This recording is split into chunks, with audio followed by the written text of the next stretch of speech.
Every summer without fail, my family goes on vacation, and every summer, I'm the one left behind. It started when I was 14. They started going on their family trips, and each time, I was the one who stayed home. Why? Because I was the responsible one. The one who could take care of the house, keep an eye on my younger siblings, Maya and Liam. They said it was because I was old enough to help out, and honestly, at first, I didn't mind too much. I got a little bit of alone time, and the house was peaceful without the chaos of parents everywhere. But that's not what it turned into. The first year wasn't bad at all. Maya and Liam were still young, so they were pretty easy to manage. They liked playing games with me, and I just set a few rules: no fighting, no running in the house, and definitely no jumping on the furniture. My parents left me with a big list of instructions, a few emergency contacts, and told me not to forget anything. Of course, they expected me to keep everything together and running smoothly while they were off sipping margaritas on some tropical beach. At first, I thought I was kind of lucky. I got to stay home and have my own space while they went on adventures. But by the second year, I was starting to feel a little left out. They would send me texts every day with pictures of them on the beach or by the pool, eating fancy meals and doing fun activities, while I was stuck at home making sure Maya didn't get into trouble, and Liam didn't destroy the house. It wasn't even like a quick, easy babysitting gig, it was all day, every day, for an entire week. My friends were posting their vacation pictures on Instagram, and I was posting pictures of the kids, the pets, and whatever else I was doing to pass the time. By the third summer, things had gotten a lot worse. Maya and Liam were getting more demanding, and it seemed like every year, my parents' trips got longer and longer. It wasn't just a weekend away anymore, it was a full week, or sometimes even two. And while they were off having the time of their lives, I was left to deal with whatever chaos the kids caused. I didn't get to do anything fun or relax. I was stuck in the house, cleaning, cooking, and running errands. The worst part? They didn't even offer me anything in return. No thank yous, no "we really appreciate you taking care of everything," nothing. They'd come back, tell me about their trip, and go on with life like nothing ever happened. I couldn't understand why they just assumed I'd want to stay home every year. Why couldn't they get a babysitter? Why was I always the one who had to sacrifice my summer plans? It wasn't like I didn't have things to do. I had my own friends, my own hobbies, and I wanted to go on a vacation, too. But instead, every year, I was stuck at home feeling like I was missing out on life. By the fourth summer, I started getting really resentful. I knew my parents would ask again if I'd help out, and I started dreading it. I tried to bring it up once, hinting that maybe I wanted to go with them this time, but it was always the same response. "You're the oldest, you're more responsible," they'd say. "You know we need someone to take care of the house and the kids." And when I pushed back, they'd look at me like I was being ungrateful. "We're paying for everything for you," my dad would say. "The least you can do is stay home and help out." That was the last straw. I knew I had to do something different this time. So, when my parents started talking about their upcoming vacation, I decided to speak up. "I'm not doing it," I told them. "I'm not staying home this year. You're going to have to find someone else to look after the house and the kids." They stared at me, wide-eyed, like I had just dropped a bombshell. "What do you mean, you're not going?" my mom asked, genuinely confused. "It's only for a week, and we need you. You're the only one who can do it." "No," I said, standing my ground. "I'm not doing it anymore. It's not fair. I'm always the one who stays behind, and I never get to do anything. You guys go on your vacation and leave me here like I'm some kind of housekeeper." I could tell they were shocked. My mom got defensive. "But we've always done this. You're the oldest. You're responsible." "I know, but I'm not a professional babysitter," I shot back. "I'm not going to spend my entire summer stuck at home while you guys have fun. I'm not doing it this time." My dad's face turned red with anger. "You're being selfish. You should want to help your family. You should want to make sure everything goes smoothly while we're gone." But it didn't matter. I wasn't backing down. The next few days were awkward. My parents tried every trick in the book to get me to change my mind. They promised me extras when they came back, maybe a new phone, a trip to a concert, or some money. But I wasn't interested. I wasn't looking for a bribe, I just wanted them to understand that it wasn't okay to take me for granted. Things started to get tense. My mom stopped talking to me as much, and my dad got even more frustrated. I could see how much they were relying on me, but I knew I couldn't keep doing it. I felt guilty, but deep down, I also felt empowered. It was time for me to put myself first for once. Finally, my parents hit me with a new idea: what if they paid me to babysit? I almost laughed. Paying me? Seriously? As if that would make it okay. How much? I asked, trying not to sound too sarcastic. $100 for the week, my dad said, a little too smugly. Is that enough to convince you? $100. For an entire week of taking care of the house, cleaning, cooking, and looking after the kids. I was insulted. Keep your money, I said, pushing the offer away. You can hire a babysitter. I'm not doing it. They weren't happy with that response, and it felt like everything was getting worse. But I didn't care anymore. It was time for me to stand up for myself. The day they left, I felt a sense of relief I hadn't experienced in years. The house was quiet, and for the first time in ages, I didn't feel like I was being smothered by their expectations. My parents, with their bags packed and their excited smiles, left without me, leaving me in my space, free to do whatever I wanted. I immediately called my best friend, Lily, and we made plans to hang out for the next few days. I told her about the drama, how I had finally stood up for myself and refused to babysit again. At first, she thought I was joking. She couldn't believe I actually turned them down. But then she was all in, saying it was about time I did something for myself. That first day, I did whatever I wanted. I stayed up late watching movies, I ate all the junk food I never got to have when they were around, and I went to bed without having to worry about anyone else. It felt like a mini vacation of my own, and it was exactly what I needed. No pressure, no rules, just freedom. But as the days went by, things started to feel weird. I noticed how quiet the house was. There were no loud sibling arguments, no cries for help when Maya needed help with her homework. I hadn't realized how much I had been missing out on in my own life by staying home all those summers. The kids weren't around to keep me busy, but I also didn't have anyone telling me what to do. And then, for the first time, I felt guilty. Maybe I had gone too far. It wasn't like I hated my siblings. Maya and Liam were actually pretty cool most of the time, even though they could be annoying. I'd just gotten so used to being the one who had to stay behind, the one who sacrificed everything, that I'd become numb to their presence. Now that I wasn't responsible for them, I realized how much I missed hanging out with them when they weren't fighting or demanding my attention. I missed making them laugh, watching movies together, and even making sure they went to bed on time. It was the little things, but they made the difference. But I couldn't go back. Not now, not after everything I had said to my parents. So, I kept to my plan, taking advantage of my week of freedom, doing things I never had the chance to before. However, by the 5th day, I started hearing rumors around school. Apparently, my parents had told some of my relatives about what happened, about how I had refused to babysit and how I was being ungrateful. My aunt, who had always been on my side, sent me a text saying that my mom was really upset and that I should apologize. But I wasn't ready to apologize. I was tired of apologizing for putting myself last. I wasn't a doormat, and I wasn't going to pretend like everything was fine when it wasn't. One night, my mom called me to check in. At first, it felt awkward. She asked me how everything was going, and I told her things were good. I didn't mention that I was a little bored or that I was starting to miss the usual chaos, but I could tell she wasn't buying my forced enthusiasm. "Why aren't you answering my texts?" she asked. "And don't you think you should be spending this time thinking about what you've done?"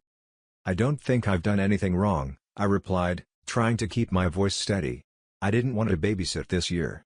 And you can't just expect me to give up my entire summer every year. I have my own life too, you know?" There was a long pause. I could hear her sigh from the other end of the line. I don't understand why you're making this so difficult. We're a family." "I know we're a family, but that's why I'm telling you the truth. I'm not happy. I haven't been for a while."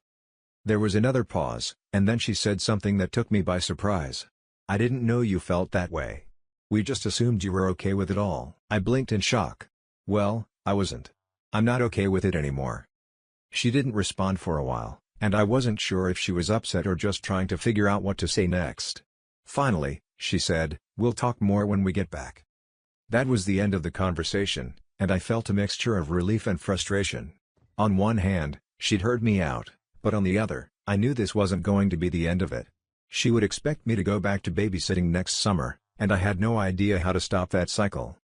The days passed, and I spent the rest of the week in a mix of freedom and contemplation. My parents were still gone, and everything was quiet in the house. I spent time with my friends, went to the movies, and did everything I had been putting off for years. And then, on the final day before they came home, I made a decision. It was time to have one final conversation with my parents, to set the record straight once and for all. I wasn't going to be their free babysitter anymore. The night before my parents returned, I stayed up late thinking about what I was going to say. I was nervous, but at the same time, I knew I couldn't go back on my decision. I'd been living in their shadow for too long, and it was time to speak up. The next morning, I heard their car pull into the driveway, and the familiar sound of their luggage being unloaded filled the air. I felt my stomach twist. I couldn't put this off any longer. They were back, and it was time for us to have the conversation I'd been dreading. When they came inside, my mom seemed unusually cheerful. She must have missed the kids more than she let on. My dad was just his usual self, joking around like nothing had happened. They didn't know what was about to hit them. "Hey, sweetheart, how was your week?" my mom asked, trying to sound casual. "It was good," I replied, my voice shaking a little. "But I need to talk to you both about something." My mom paused, her smile fading slightly. "What's going on?" I took a deep breath. "I'm not going to babysit anymore. Not next summer, not any summer. I can't keep putting my life on hold for you guys." There it was. The truth, plain and simple. It was out in the open, and there was no taking it back. My dad blinked, clearly taken aback. "What do you mean? You always help us out with the kids. It's part of being a family." "I know," I said, my voice getting a little firmer. "But it's not fair. You've been asking me to give up my entire summer for years, and I've been doing it because I felt like I had to. But I don't want to anymore. I have my own plans, my own life." My mom looked at me, her expression softening. "I didn't realize you felt that way. I just thought you enjoyed spending time with your siblings." "I do, but I need time for myself too," I replied. "I want to go out with my friends, go to the beach, or even just relax in peace. I shouldn't have to feel guilty for wanting that." My dad crossed his arms, clearly not pleased. "You're being selfish. Don't you care about your family?" "I do care," I said, fighting back the tears that threatened to spill. "But I also need to care about myself. You guys go on vacations, spend time together, and I get stuck at home taking care of everything. I can't do that anymore." The silence between us was heavy. I could tell they were both processing everything I'd just said. I felt like I had just dropped a bombshell on them. For a long time, I thought my parents would never understand. But somehow, it felt good to finally stand my ground. After what felt like an eternity, my mom sighed. "I get it," she said quietly. "But we need to find a solution. We can't just leave the kids with no one." "I'm not saying you should leave them with no one," I replied. "Just not with me. I've told you how I feel, and I need you to respect that. Maybe we can find someone else, or you guys can hire a babysitter. I'm not saying you can't go on your trips, but I can't keep doing this." My dad opened his mouth to argue, but my mom stopped him with a raised hand. "I think we need some time to think about this," she said softly. "But I hear you.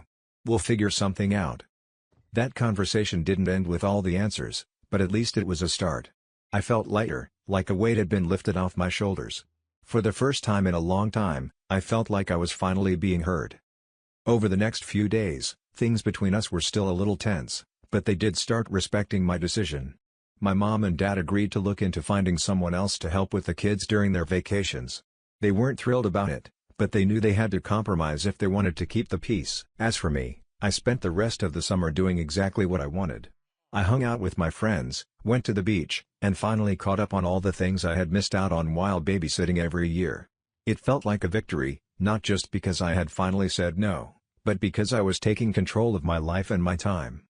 That summer was a turning point for me. It wasn't easy standing up to my parents, and there were moments when I felt guilty. But looking back, I know it was the right thing to do. I wasn't going to let my family's expectations control my life anymore. It was my turn to take care of myself, and that's exactly what I did. The summer passed by quickly, and as the weeks went on, I felt more and more confident in my decision. For the first time in years, I felt like I had my own space, my own time to enjoy without constantly worrying about my parents' demands. I started to make plans with my friends, and instead of always being the babysitter, I became the one who was asked to hang out, go to parties, and enjoy being a teenager. One afternoon, about halfway through the summer, my dad approached me while I was sitting on the couch, scrolling through my phone. He had that look on his face, the one that said he was about to have a serious conversation. "Hey," he started, sitting down beside me. "Can we talk for a second?" I put my phone down and looked at him, unsure of where this was going. "Sure, what's up?" "I just wanted to apologize," he said, his voice softer than usual. "I think I overreacted about you not babysitting this summer. I didn't really understand how much pressure it was putting on you. We're sorry for that." I was caught off guard. I had expected him to be stubborn about it for much longer, but there he was, apologizing for the way things had been. I could see he was genuinely trying to make amends. "I appreciate that," I said, trying not to sound too surprised. It wasn't easy for me to say no, but it was something I had to do. I need to feel like I'm my own person, not just the family's helper. "I get it now," he said, nodding. "We've been so used to you taking care of things that we forgot you have your own life, too." My mom had been standing in the kitchen during this conversation, listening in. When she came over to join us, she gave me a small smile. "Your dad's right. I'm sorry for asking so much of you. From now on, we'll find another way to make things work." I felt a rush of relief, but also a sense of pride. Not just because they were apologizing, but because I had stood up for myself and made them realize that I wasn't just there to fill a role. I was their daughter, and I deserved to live my life too. That evening, we sat down as a family to have dinner, and the conversation shifted to lighter topics. It was strange, almost surreal, how much things had changed in such a short amount of time. No more discussions about babysitting, no more feeling like my plans were an afterthought. As the summer came to a close, I found myself in a better place mentally. I wasn't just the responsible older sibling anymore. I had proven that I was more than capable of living my own life, and my parents respected that. We still had our disagreements, but the balance felt different now. I wasn't the default choice to sacrifice my time for their convenience. I wasn't invisible anymore. Looking back, I realized that standing up for myself wasn't just about saying no to babysitting. It was about asserting my own needs, my own desires, and making sure that I wasn't just a secondary character in the story of my family's life. I was the lead role, and I deserved to live my own adventure. In the end, it was a small victory, but one that mattered. I'd finally learned to take control of my own life, and in the process, my relationship with my parents became stronger. They learned that I was capable of more than just taking care of things for them. And I learned that sometimes, standing up for yourself means letting go of guilt and embracing the freedom to be who you truly are. By the time school was about to start again, the tension that had once been between my family and me seemed to dissolve. We had reached a new understanding, and I no longer felt like the obligatory babysitter. My summer wasn't just a break from responsibility, it was a moment where I found my own voice. It wasn't easy, but it was worth every second of standing up for myself. As I headed back to school, I carried with me a newfound sense of confidence. I knew that my voice mattered, and that if something didn't feel right, I had the power to change it. The summer I said no was the summer I realized I was allowed to have my own life, separate from the roles others expected me to fill. And as for my parents? They started to recognize that I wasn't just there to serve them. I was growing up, and it was time they acknowledged that I had my own dreams, my own future to build. Maybe, just maybe, it was the start of something new, something better for all of us. So, that's how my summer went. I finally stood up for myself, and it changed everything.